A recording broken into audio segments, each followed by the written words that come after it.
Amen. Gloire à Dieu. Merci Seigneur. Voilà, gloire à Dieu. Le pasteur Michel Pelletier. Voilà, Michel, bonsoir. Peut-être, Michel, donne-nous un petit peu. Tu as le micro, il est coupé, Michel. Il faut ouvrir ton micro. Euh, voilà. Il y a juste à cliquer sur le micro. Voilà. Peut-être là, je crois pas. Il faut... Tout à l'heure, il était ouvert là. Voilà, c'est bon C'est là? bon? Oui, impeccable. Voilà. Impeccable. Voilà, oui, dire peut-être aussi comment ça se passe un peu dans votre coin là-bas avec le Covid aussi. Ça crée pas mal de problèmes dans les églises aussi. Oui. Tout d'abord, bonsoir à tous Mhm. Mhm. et merci à votre pasteur Vincent de m'inviter pour cette soirée avec vous. Alors, en ce qui concerne le nord de la France, nous sommes au même régime que vous. Disons que le Covid agit. J'étais dans une église il y a une dizaine de jours qui est fermée maintenant, Saint-Étienne-du-Rouvray, avec notre frère Yvan Cassard, qui lui-même a attrapé le Covid. Je suis allé le remplacer quelques jours et puis après l'église a fermé à cause, disons, de l'ampleur au sein des bien-aimés. Là maintenant, c'est au tour du Mans. Moi, je travaille conjointement avec le pasteur du Mans, Gérard Beyeler. Lui-même est atteint depuis 48 heures du Covid. Donc, j'ai assumé cette semaine toutes les réunions. Voilà. Comme je Mhm. disais à Vincent, je suis pour l'instant une roue de secours, mais jamais je n'ai autant bien remarqué qu'une roue de secours, c'est utile. C'est très utile. Hein. Oui. Seulement, l'inconvénient, voyez-vous, c'est que il y a plus de crevaisons que de roues de secours. Mhm. Mhm. Donc, il faut, disons, réaménager le planning. Moi, j'ai un planning qui est très, très chargé et j'ai dû faire de la gymnastique, mais enfin, les frères ont été de bonne volonté. Voilà. Alors, oui, nous prions pour vous, priez pour nous, que Amen, Dieu, dans amen. sa grâce, arrête cette épidémie et Mhm. que surtout, nous entendions dans ces temps d'épreuve la voix de Dieu parce que Dieu Mhm. ne se tait pas. Dieu Amen. parle et nous avons besoin qu'il nous parle. Il a certainement des choses à nous dire dans ce temps d'épreuve. Voilà. Amen, amen, amen. Gloire à Dieu. Ouais. Amen. On est à l'écoute du message que Dieu a mis sur votre cœur, mon frère. Voilà.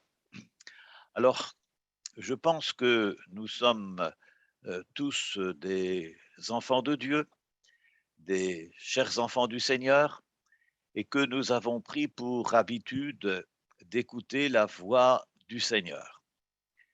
Le Seigneur dit lui-même que ses brebis entendent sa voix.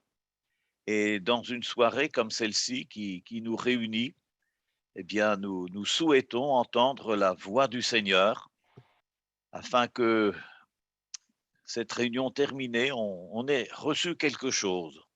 On ait quelque chose dans nos cœurs, à repasser dans nos cœurs, quelque chose qui nous aura fortifié, boosté dans notre vie spirituelle. Depuis quelques jours, je parle sur le fruit de l'esprit. Et ce soir, je vais vous parler sur le fruit de l'esprit. Je ne vais pas me répéter dans ce que j'ai déjà annoncé, parce que je sais que YouTube diffuse ces messages, mais vous savez que les fruits de l'esprit sont au nombre de 9. Alors, c'est un de ces fruits que ce soir on va voir. Je ne l'ai pas encore prêché et je l'ai mis de côté pour vous, spécialement pour vous. Quand votre pasteur m'a sollicité, m'a laissé libre dans le choix du thème, c'est ce fruit de l'esprit qui m'est venu sur le cœur. Donc, je le partage avec beaucoup de conviction et je prie pour que le Seigneur nous bénisse au travers de ce fruit. On pourrait faire une lecture, si vous le voulez bien, dans l'épître de Paul aux Galates, et ce au chapitre 5. Épître de Paul aux Galates au chapitre 5. Et puis on va lire, disons, quelques versets. Les premiers versets, disons, sont réservés à notre vie passée, à notre vie ancienne. Dans la deuxième partie de notre lecture, les versets nous concernent tout particulièrement. Alors, je commence au verset 16. Je dis donc, marchez selon l'esprit, avec un E majuscule, c'est-à-dire l'esprit de Dieu, et vous n'accomplirez pas les désirs de la chair. Car la chair a des désirs contraires à ceux de l'esprit, et l'esprit en a de contraires à ceux de la chair. Ils sont opposés entre eux, afin que vous ne fassiez point ce que vous voudriez. Si vous êtes conduits par l'esprit, vous n'êtes point sous la loi. Or, les œuvres de la chair sont manifestes, et je dis bien, ça fait partie de notre vie passée, de notre vie ancienne. Ce sont l'impudicité, l'impureté, la dissolution, l'idolâtrie, la magie, les inimitiés, les querelles, les jalousies, les animosités, les disputes, les divisions, les sectes, l'envie, l'ivrognerie, les excès de table et les choses semblables.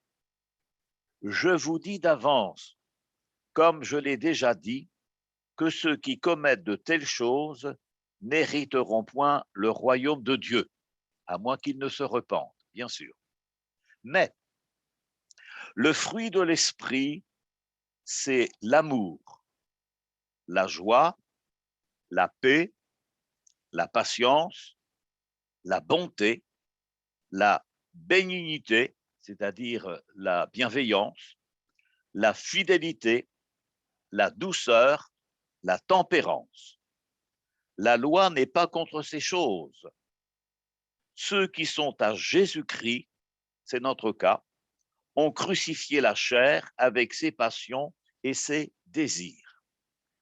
Si nous vivons par l'esprit, marchons aussi selon l'esprit.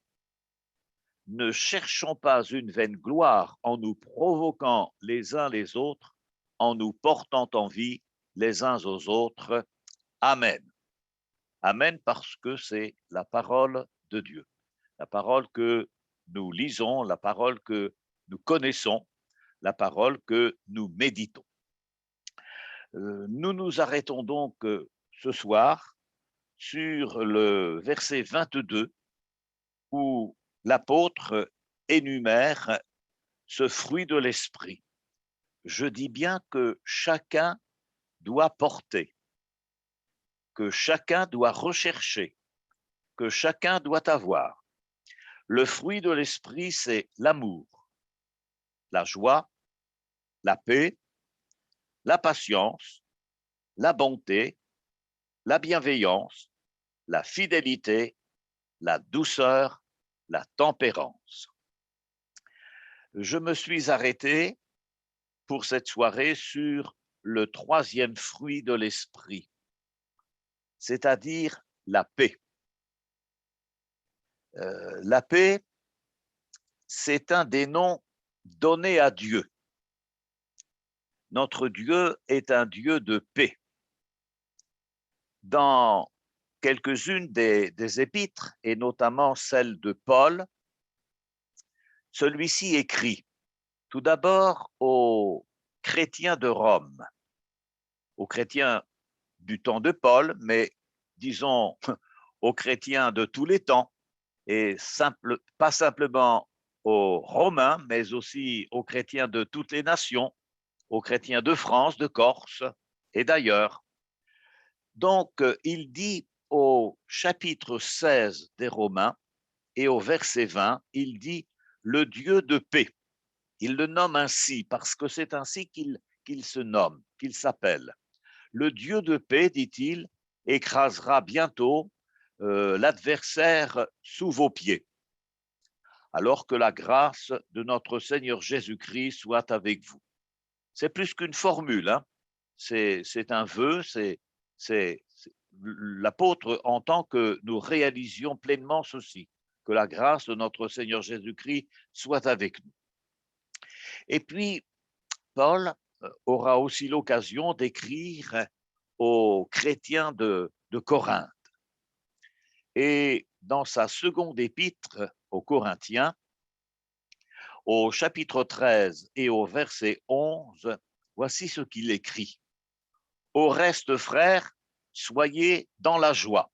À l'heure actuelle, soyons dans la joie, non pas dans une joie provoquée, mais dans celle qui vient du Seigneur, dans celle qui est le produit du fruit de l'esprit.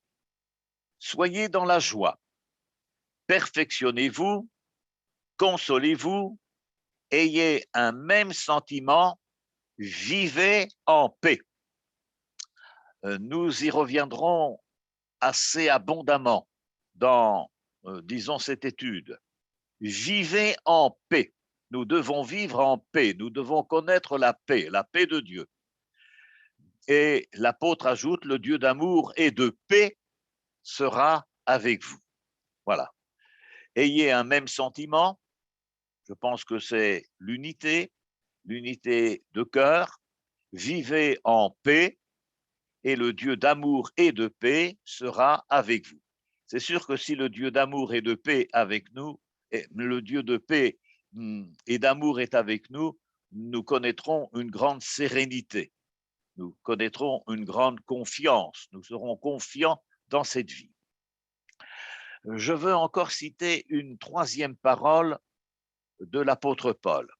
Cette fois, c'est dans sa première épître aux Corinthiens, au chapitre 14 et au verset 33. Il nous dit que Dieu, notre Père, n'est pas un Dieu de désordre. Il n'est ni l'auteur du désordre et il ne se trouve nullement dans le désordre. D'ailleurs, c'est une chose que Dieu met de côté, une chose qu'il rejette.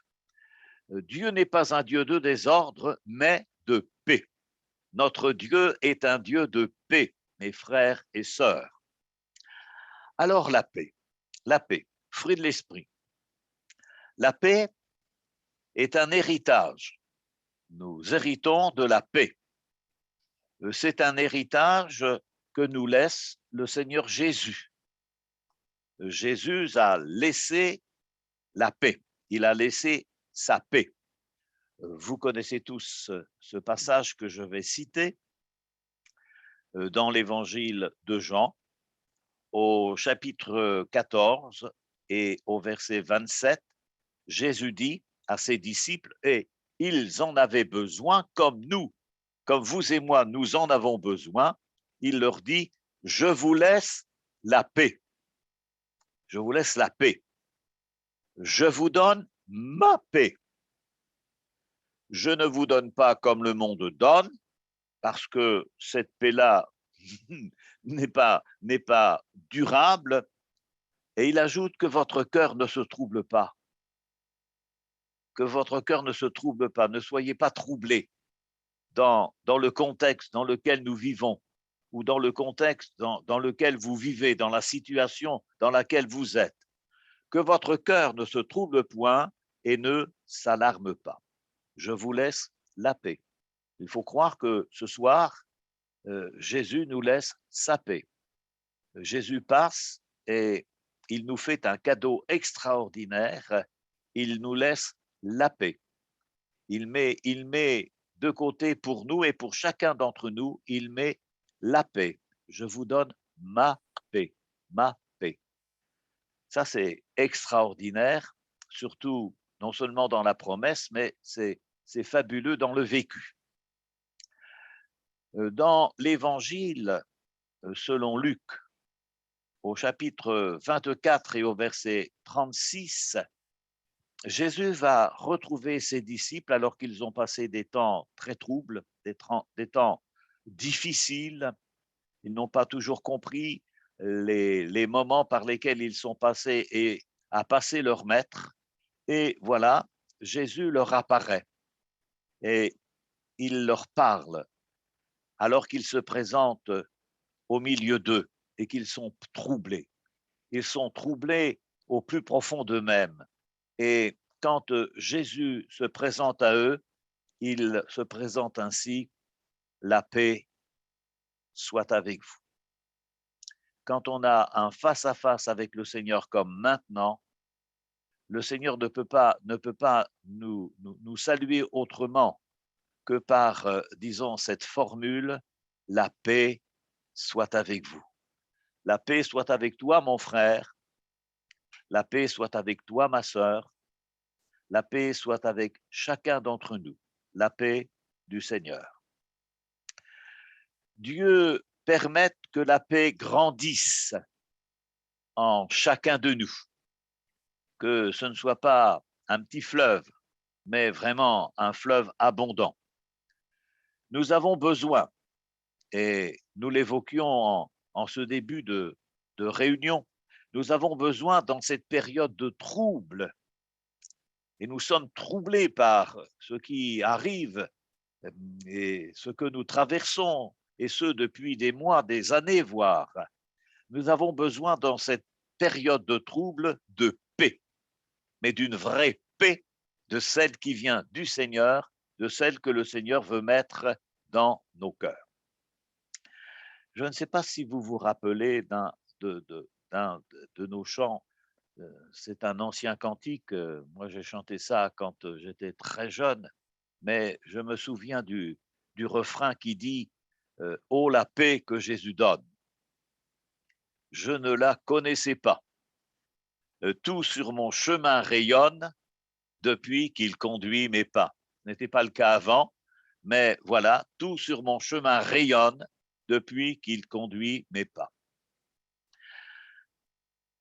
Ce qui est judicieux pour nous qui sommes familiers à la présence du Seigneur, qui écoutons régulièrement sa voix, c'est peut-être de rechercher la source de la paix. Parce qu'il y a une source d'où jaillit la paix. Et je pense, très honnêtement, que la paix prend naissance dans une expérience que nous avons faite et qui se nomme l'expérience de la justification par la foi.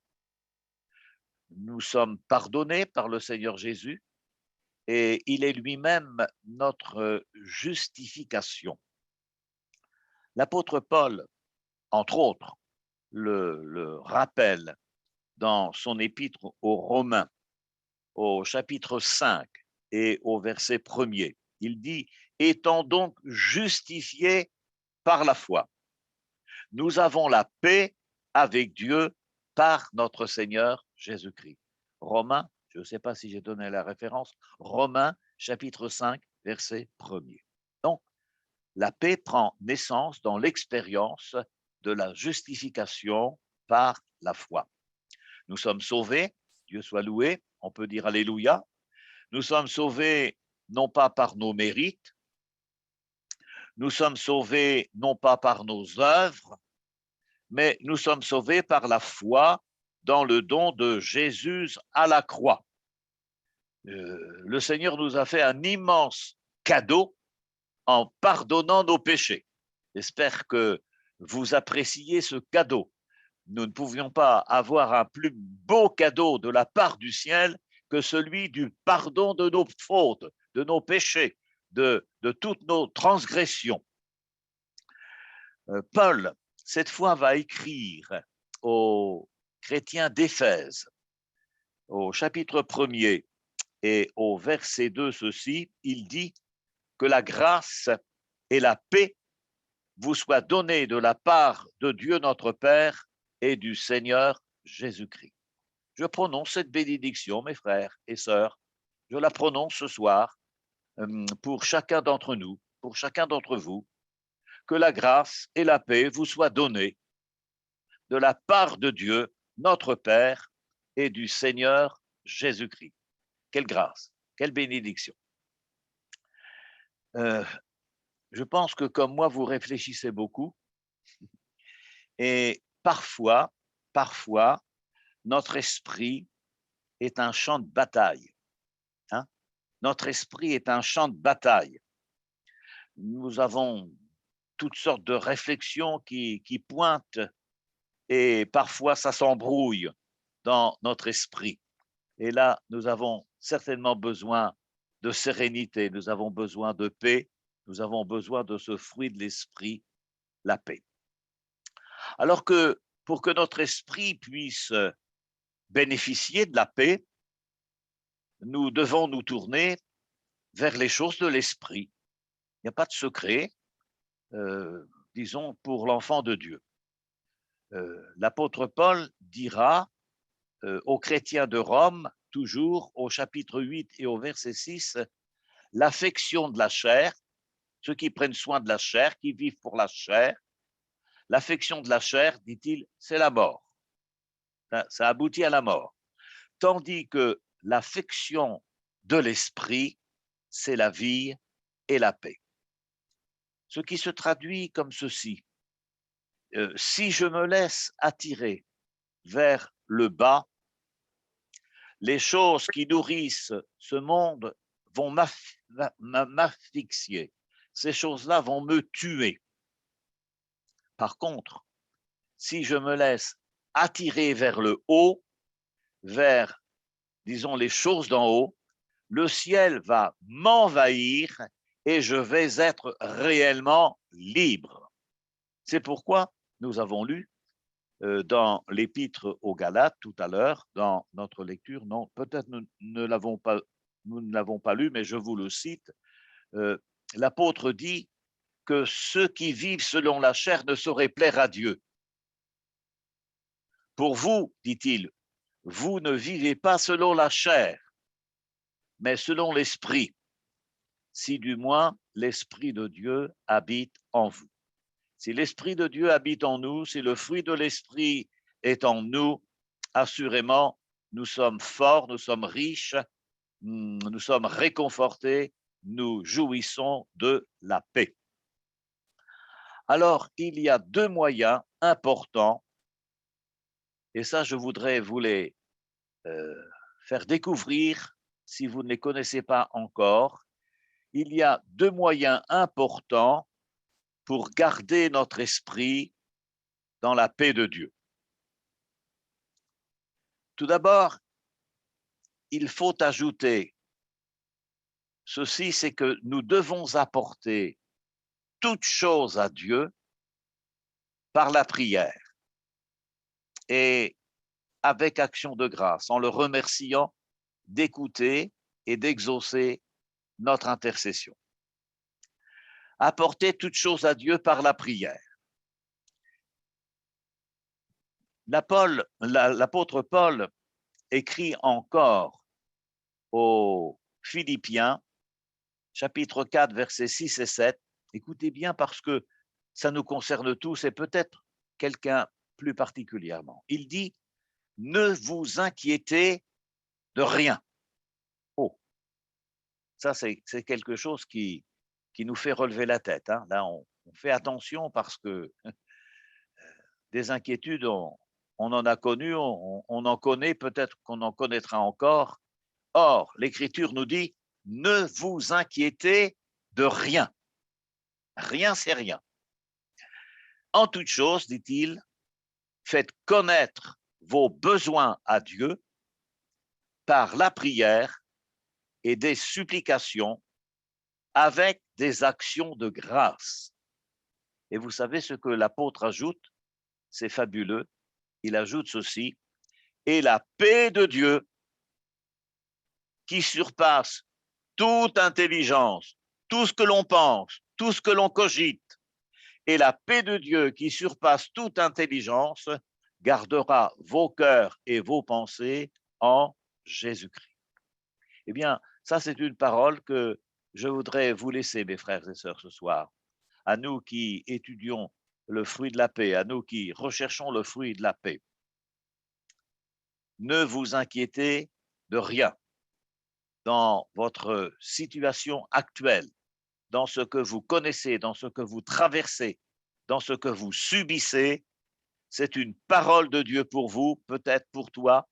Ne t'inquiète de rien. Ne t'inquiète de rien.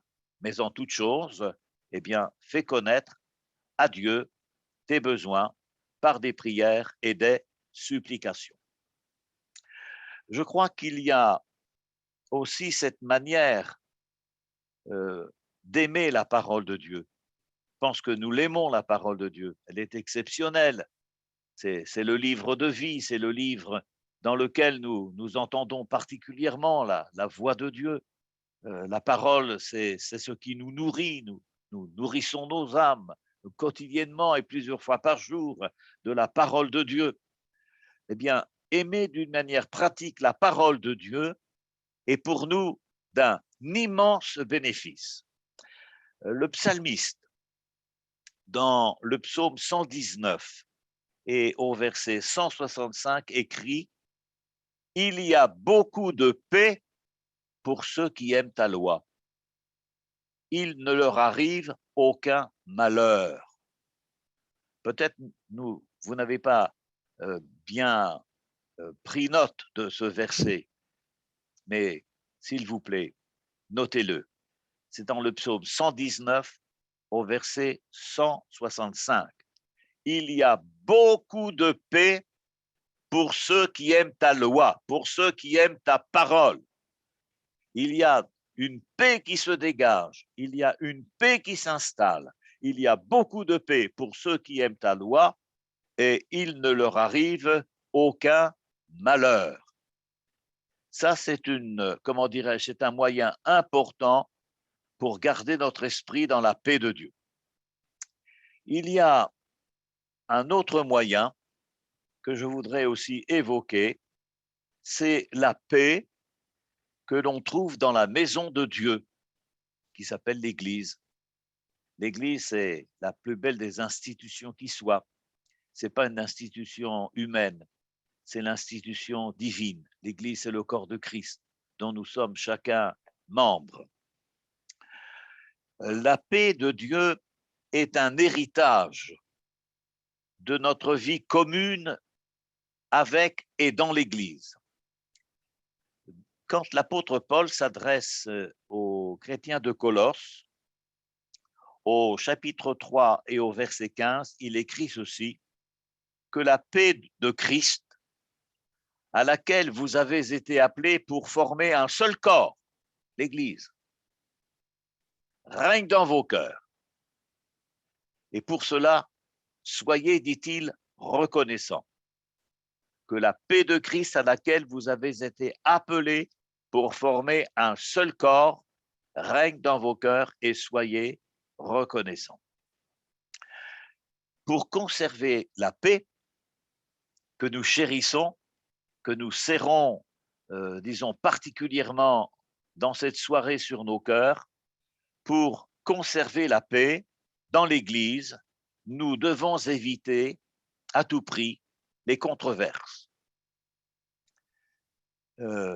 L'apôtre Paul écrit, cette fois dans la seconde épître à Timothée, au chapitre 2, les versets 22 et 23. Il écrit ceci, recherche la justice, la foi, la charité, la paix, avec ceux qui invoquent le Seigneur d'un cœur pur. C'est important ça.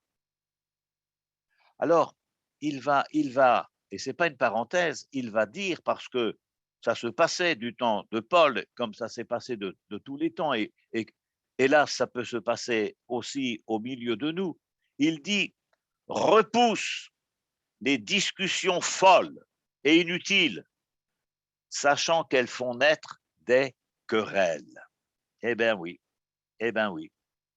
nous avons à rechercher la justice, la foi, la charité, la paix avec ceux qui invoquent le Seigneur d'un cœur pur. Et nous devons repousser, disons, ce qui est contraire à l'harmonie, à la bonne communion fraternelle, à la communion d'église. Nous devons repousser les discussions folles, les discussions inutiles, celles qui n'édifient pas, au contraire, sachant qu'elles font naître des controverses et des querelles. Et puis j'ajouterai que, étant une église charismatique, et Dieu soit béni pour les églises pentecôtistes, les dons spirituels au milieu de nous doivent être employés correctement dans la maison de Dieu. L'apôtre Paul souligne aux Corinthiens, dans sa première épître aux Corinthiens, au chapitre 14 et au verset 33, il dit que les esprits des prophètes sont soumis aux prophètes. Et il ajoute ce que j'ai déjà dit, que Dieu n'est pas un Dieu de désordre, mais de paix, comme dans toutes les églises des saints. Dieu n'est pas un Dieu de désordre, mais de paix. Que la paix soit sur l'Église de Jésus-Christ, que la paix soit dans notre Église, que la paix soit dans l'Église à laquelle je suis attaché, je suis membre, la paix du Seigneur. Alors, les résultats de la paix dans l'Église, eh bien, ce sont des résultats connus, ce sont des résultats vécus, ce sont des résultats dont nous devons être aussi les heureux témoins. Dans le livre des Actes des Apôtres, nous lisons au chapitre 9 et au verset 31e ceci, il est écrit que l'Église, c'est-à-dire les frères, les sœurs qui composent l'Église était en paix, mais pas simplement l'Église locale, l'Église en général.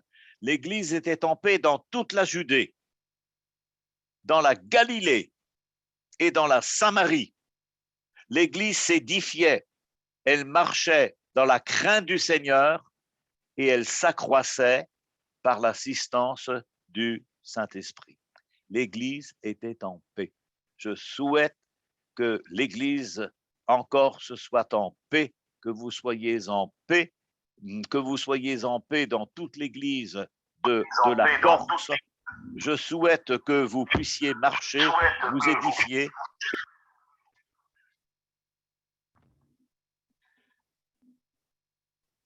Il y a un micro qui a été coupé là.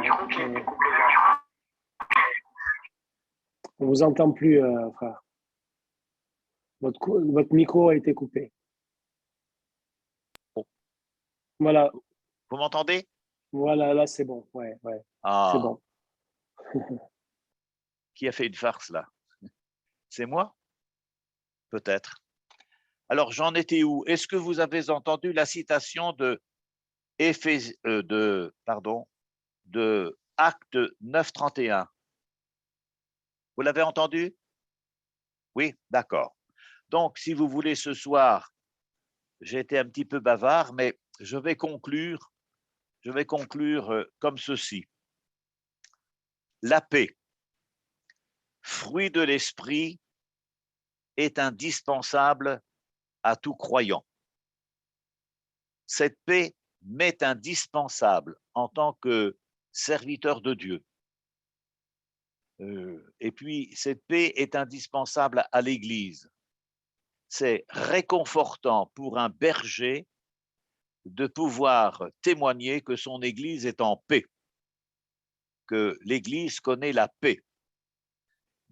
Pour que l'Église connaisse la paix, chacun doit bien sûr expérimenter le fruit de l'esprit qu'est la paix. Il ne s'agit pas seulement de posséder la paix de Dieu, ce qui est grandiose, ce qui est fabuleux, ce qui est quelque chose d'exceptionnel. C'est un don de Dieu que de posséder la paix de Dieu.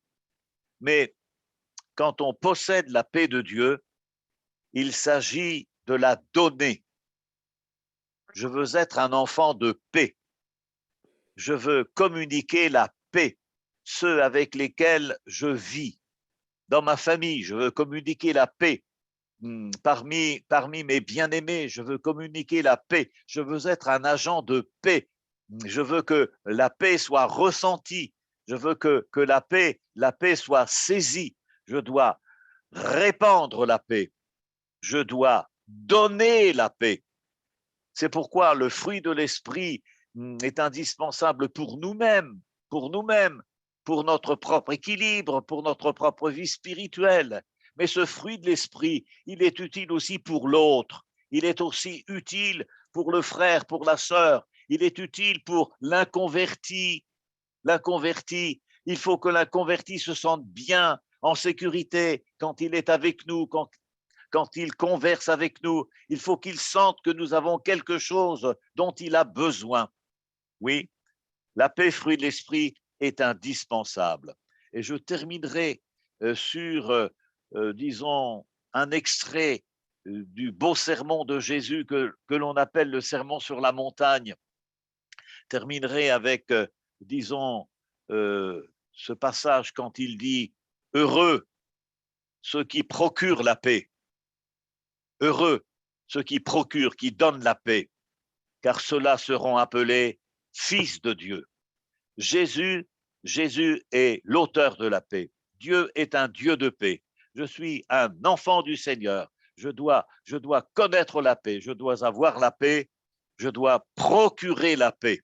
Je dois être la burette d'huile, n'est-ce pas? Je dois mettre de l'huile dans les rouages pour que ça marche bien, pour que ça ne grince jamais. Oui, heureux ceux qui procurent la paix, car ils seront appelés fils de Dieu. Que Dieu nous bénisse, mes frères et sœurs de Corse. Que Dieu bénisse son Église en Corse, qu'il la bénisse en France, qu'il la bénisse partout dans le monde entier. À lui soit toute la gloire. Amen et Amen. Gloire à Dieu. Merci mon frère, vraiment, c'est un message aussi tellement important et nous voulons vivre ce message et vivre cette parole. Amen. Pour cela, Amen. je voudrais que peut-être on puisse prendre un petit moment, quelques minutes, d'avoir cette liberté de prier et de dire, c'est vrai Seigneur, nous voulons être ces porteurs de paix, nous voulons vivre ta paix, nous voulons être dans la paix, nous voulons communiquer ta paix. Seigneur, étends tes mains. Amen. Quelques-uns qui librement puissent élever leur voix, prier le Seigneur et que Dieu vienne nous visiter là où tu es, mon frère, ma sœur, que vraiment la paix de Dieu entre dans ta maison, dans ta chambre, dans ton cœur, et vraiment que chacun d'entre nous, nous puissions être visités par le Saint-Esprit et que la parole de Dieu crée cette foi et renouvelle en nous cette foi. Quelques-uns qui élèvent leur voix, qui prient le Seigneur. Amen. Amen. Gloire à Dieu. Merci, Jésus.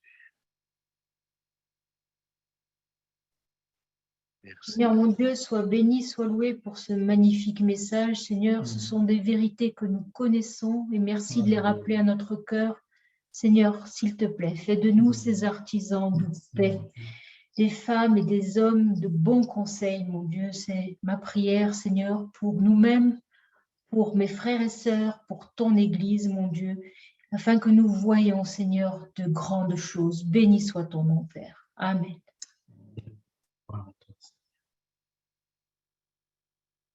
C'est vrai, Seigneur, dans ce monde troublé, tu nous as laissé ta paix. Quelle grâce, Seigneur, quelle grâce. Et c'est vrai que cette paix, nous voulons la communiquer. Nous voulons vraiment que le Saint-Esprit agisse puissamment dans nos cœurs pour que nous puissions développer ce fruit de l'Esprit, Seigneur, en nous. Merci, Seigneur. C'est vrai, comme l'a dit ma sœur, de faire de nous ces artisans de paix autour de nous, dans l'Église aussi, de rechercher le bien de chacun, Seigneur. Merci, nous voulons être appelés tes enfants, comme le dit ta parole, être appelés fils de Dieu, parce que nous porterons ta paix, Seigneur Jésus. Nous désirons te ressembler, Seigneur. Je te bénis pour chacun de mes frères et sœurs, que vraiment tu répandes ta paix dans leur cœur, Seigneur Jésus, dans les circonstances qu'ils traversent. Vraiment que ta paix les encourage et les fortifie, Seigneur. Merci, mon Dieu. Gloire à toi. Alléluia, nous, notre Dieu, nous devons te bénir, Seigneur, pour ces paroles sur la paix, Seigneur, parce que les paroles qui viennent de Dieu, Seigneur, parce que c'est ta parole, Seigneur, et tu enseignes, Seigneur, que cette paix, c'est un fruit de l'Esprit, c'est vient de toi, Seigneur. Nous ne pourrons pas la provoquer par nos propres moyens, Seigneur. C'est une paix qui vient dans des cœurs, une paix qui remplace toutes sortes de médicaments, toutes sortes d'activités terrestres, parce que c'est la paix de Dieu, celle qui surpasse toute intelligence, Seigneur. On peut raisonner comme on veut, mais c'est ta paix, Seigneur, notre Dieu. Et nous voulons te prier dans cette soirée pour que celui ou celle qui a ce soir besoin de ta paix, Seigneur, à cause de circonstances ou parce qu'il en manque habituellement, Seigneur. Nous voulons te prier, notre Dieu, pour que ta paix vienne sur ces personnes, Seigneur. Que ta paix vienne inonder le cœur, les âmes, Seigneur. Que ce soit véritablement des hommes, des femmes nouvelles qui naissent vraiment dans ta paix, Seigneur. Mais nous voulons aussi te prier, Seigneur, comme ça a été invoqué dans le livre des Actes, Seigneur. Nous voulons te prier aussi, Seigneur, pour la paix dans l'Église, Seigneur. Nous voulons te prier, Seigneur, pour qu'il y ait vraiment la paix qui règne dans l'Église, Seigneur, pour qu'il y ait l'unité qui règne totalement dans l'Église, une pleine paix, pour que le Saint-Esprit se sente libre d'agir, Seigneur, pour que le Saint-Esprit soit heureux de passer, de travailler au milieu de nous, de sauver, Seigneur, de convaincre de péché, de relever, de fortifier, de guérir et de baptiser dans le Saint-Esprit, Seigneur. Nous soyons tous des artisans de paix dans le nom de Jésus. Amen. Merci pour ta grâce. Merci parce que ce soir encore, tu m'as parlé, Seigneur. Merci, mon Dieu, parce que c'est vrai, tu nous appelles à être artisans de paix, Seigneur, mon Dieu. Combien, Seigneur, je te dis merci parce que tu es ce Dieu-là qui nous enseigne, qui nous montre, Seigneur, nos failles, Seigneur, mon Dieu. Merci parce que c'est vrai que toute vérité est en toi, Seigneur. Et merci parce que toi, tu es venu nous apporter la paix, et non pas la paix comme le monde peut nous donner, mais vraiment ta paix à toi. Ta paix merveilleuse, ta paix qui fait du bien au cœur, Seigneur. Je te dis merci pour ton amour, merci pour notre Église, Seigneur, mon Dieu. Vraiment, Seigneur, donne-moi à vraiment être un artisan de paix, Seigneur, au milieu de mes frères et sœurs, Seigneur, mon Dieu, et au-delà, Seigneur, mon Dieu. Que véritablement, nous puissions chacun être animés, conduits pleinement par ton esprit, Seigneur, mon Dieu, pour répandre ta paix, Seigneur, pour respirer ta paix, Seigneur, mon Dieu. Parce que tu es ce Dieu de paix dans ce monde qui est totalement en confusion, Seigneur. Nous savons que notre espérance, c'est toi, Seigneur.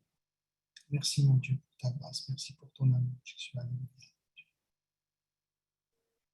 Je te rends grâce et gloire, Père éternel, pour ce beau message, mon Dieu. Merci, c'est vrai que nous avons tous besoin d'être en paix les uns avec les autres. Bénis ton Église, donne-nous de vivre dans l'unité, dans la paix du Saint-Esprit, dans la paix de ta parole, dans la paix de Jésus. Merci de bénir tous ceux qui nous entourent et que nous apportions cette paix autour de nous. Bénis particulièrement ma voisine qui est là à côté de moi. Procure-lui ta paix, mon Dieu. Merci de la visiter, de la garder. Et toutes nos familles, que nous ayons la paix dans nos familles, qui est l'unité, mon Dieu, parmi nous. Et à toi revienne la gloire. Bénis notre pasteur, son épouse, son ministère. Garde-nous tous en ta paix et que toute la gloire te revienne. À toi la gloire, la louange et l'adoration, papa. Merci de tout cœur, mon Dieu.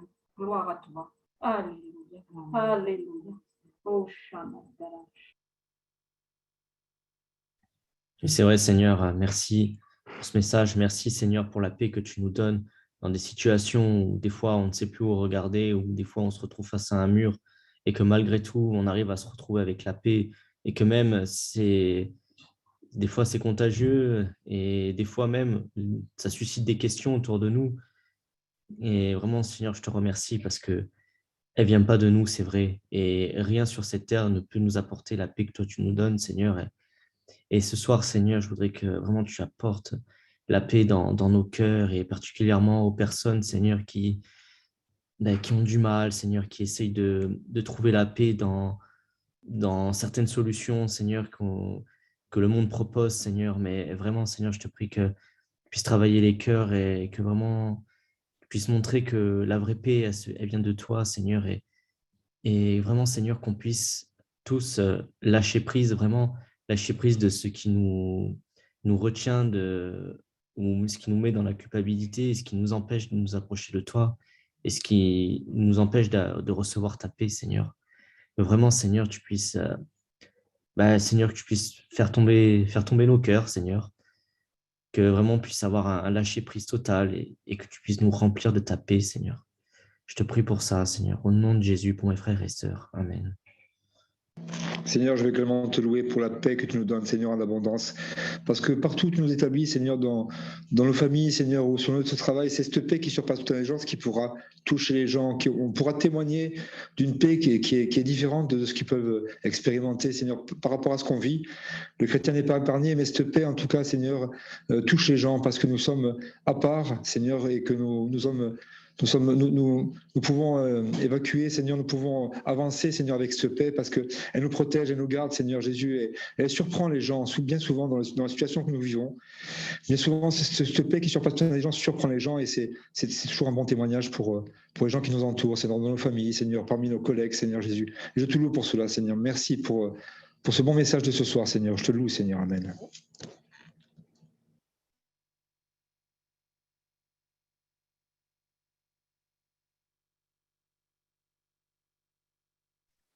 Merci Seigneur, alléluia. On va continuer de prier. On va prier pour notre frère, que le Seigneur le garde encore longtemps et qu'il l'utilise encore puissamment, que Dieu le bénisse dans son ministère, lui, sa famille. Vraiment, on va prier aussi pour quelques frères et sœurs, notre sœur Odette Bernardini qui est hospitalisée, vous le savez. On prie pour elle, il y avait un petit peu mieux, mais on continue de prier pour notre sœur âgée, pour tous nos aînés, que Dieu les bénisse, que Dieu les garde. On prie pour Laurent, pour Rose Tonnerrieux, pour Nathalie, Lina, qui a besoin aussi, qui a attrapé aussi le Covid ou qui a été en contact avec des personnes qui ont le Covid, d'autres personnes qui ont été touchées par le Covid, qui sont au milieu de nous aussi ce soir, que le Seigneur les bénisse et les visite. Amen. Je prie pour vraiment toute l'Église, toute notre île, tout notre pays, afin que Dieu étende ses mains. François, peut-être tu pourrais lever ta voix, prier le Seigneur. On pourrait demander aussi à Jean-Bas aussi, s'ils veulent bien, prier le Seigneur. Et on va s'unir à la prière de nos frères. Gloire à Dieu. Seigneur, qu'il n'y a rien de plus précieux que ta paix, parce que quelles que soient les circonstances que nous traversons, lorsqu'on a ta paix, bien on est inébranlable, Seigneur. Merci pour donner ta paix à tous les frères et sœurs qui actuellement passent par la maladie, une maladie grave, que ce soit une maladie, le Covid, Seigneur. Merci de donner ta paix à tous nos frères et sœurs. François de la Bernardine aussi. Il a donné ta paix à l'hôpital où elle se trouve. Merci pour toi, toute la gloire, Seigneur. Puisse bien nous garder toujours dans ta paix parce qu'on vit des temps difficiles, des temps troubles, et que même si on ne sait pas où on va, on sait que c'est toi qui es dans la barque, c'est toi qui dirige nos vies. Merci, Seigneur. Amen. Merci. Amen. Sois béni, Seigneur. Sois béni pour ces moments, c'est mon Dieu. Merci, Seigneur, parce que tu nous donnes cette paix qui vient de toi, c'est mon Dieu. Alors, c'est mon Dieu, nous cette paix pour ceux qui sont fatigués, qui sont malades, c'est mon Dieu. Je pense à notre sœur Odette, c'est mon Dieu. À Laurent, c'est mon Dieu. À Rose, c'est mon Dieu. Et tous ceux qui sont fatigués, c'est mon Dieu. Qui sont, c'est mon Dieu, qui sont abattus, c'est mon Dieu, par ces maladies, c'est mon Dieu, soit le Covid ou quelle que soit la maladie, c'est mon Dieu. Tu es là, c'est mon Dieu, tu peux intervenir, c'est mon Dieu, à tout moment, c'est mon Dieu. Alors donne-leur cette paix, c'est mon Dieu, qui vient de toi, c'est mon Dieu. Relève-les totalement, c'est mon Dieu. Je te loue et je te bénis, c'est mon Dieu. Amen. Amen. Sois béni, Jésus. Amen. Amen. Tu bénis mon frère Michel aussi, Seigneur, dans son ministère. Merci pour toutes ces années que tu, Seigneur mon Dieu, que tu l'as utilisé, mais tu l'utilises encore et tu vas l'utiliser encore puissamment. Bénis sa famille, Seigneur, toute sa famille, Seigneur, et que ta gloire, vraiment ta grâce l'environne, Seigneur, et que vraiment ton onction soit sur lui aussi, Seigneur. Merci pour le bien qu'au travers de cette prédication, tu as fait à chaque cœur, à chacun d'entre nous. Merci pour la paix que tu as déposée dans le cœur de chacun, que nous puissions la communiquer autour de nous. Qu'à toi soit toute la gloire, Seigneur, et bénis ces week-ends, tous ces cultes, ces réunions qui auront lieu un peu partout, Seigneur. Manifeste-toi, nous voulons voir ta gloire sur tout notre pays de France, dans toute cette Europe, Seigneur. Viens le visiter, au nom de Jésus. Amen, amen. Amen, gloire à Dieu. Béni soit le Seigneur. Voilà, un grand merci, Michel, pour ce message qui fait du bien, j'en suis sûr, et on l'a entendu à tout le monde, et qui est un message à propos, un message pour aujourd'hui, vraiment. Hein, la paix de Dieu dans les cœurs. Que Dieu vous bénisse, et puis, oui, une prochaine. Hein, hein, voilà. J'espère pas en Zoom, mais en présentiel. Hein, Michel, qui sait, hein, peut-être un petit détour par la Corse. On sait jamais. Après août. Après août, pourquoi pas? Notez-le. Ah oui? Ah oui. Bon, notez-le. D'accord. Ah ouais. Parce que mon programme est pris jusqu'à fin août. Eh ben ouais, ça c'est beau. Ça c'est beau. Un grand merci mon frère. Que Dieu vous bénisse. Merci. À très bientôt. On salue tout le monde. On se retrouve pour les jeunes demain soir à 18h en présentiel et notre culte en présentiel aussi à 10h. Que Dieu vous bénisse. À bientôt. Une bonne soirée à tous. Allez, Bonsoir. bonsoir à tout le monde. Bonsoir. Bonsoir à tous. Ciao. Ciao. Bonsoir à tous. Allez, bonsoir à tous. Que Dieu vous J'ai entendu bénisse. ta voix, Stéphane. Salut Stéphane. Bien. Bonsoir, Stéphane. Bonsoir tout On le monde. se voit Je vous dimanche. embrasse. Hein? On se voit dimanche, oui. Oui, super. À bientôt, à dimanche. Bisous. Bonsoir Bernard. Ciao. Bonsoir. Bonsoir. Bonne soirée à tous. Que Dieu vous bénisse. Bon appétit. À bientôt. Salut Alain. Salut Alain. À bientôt. Voilà. Salut Patricia, Ange. Ah, Madeleine. Salut Madeleine. Madeleine, gros bisous, Madeleine, oui. Salut Bisous, Luc. maman. Ah oui. Bonsoir Laurence. Super. Et Jeanne aussi. Jeanne. Dieu bénisse les sœurs. Marie-Catherine, tiens, je pensais à Eh elle. oui. Ah, ça fait plaisir. Allez, une bonne soirée. À bientôt. À dimanche tous. Bisous. Ciao, ciao. N'ayez pas honte.